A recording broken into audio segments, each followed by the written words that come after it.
La pierre qui est associée à nos vies est parfois aussi associée à nos regrets.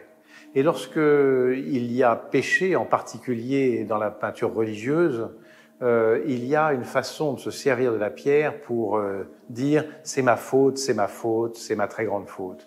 Et là, on a un tableau extraordinaire de cet artiste proche de Piero della Francesca qui s'appelle Signorelli. Signorelli est un des inventeurs du maniérisme siennois et c'est un artiste de toute beauté.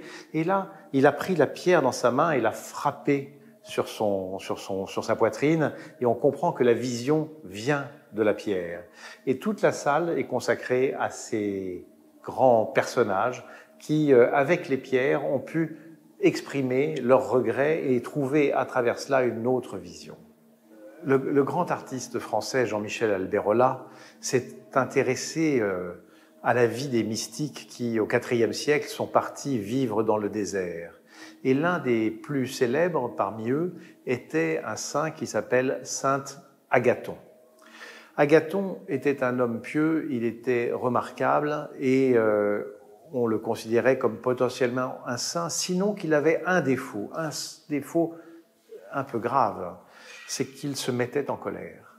Alors, ses amis lui disent, puisque tu dois faire pénitence, mets une pierre dans ta bouche et passe 1 an avec une pierre dans ta bouche. Saint Agathon repart dans le désert avec une pierre dans sa bouche et il passe 1 an avec une pierre dans sa bouche.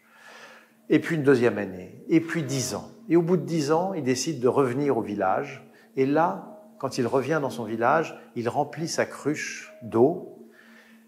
Et par hasard, au moment où il la remplit, elle se casse. Et à ce moment-là, il dit « Perbacco, non è possibile !» Et il est reparti avec une pierre dans sa bouche, finir sa vie dans le désert.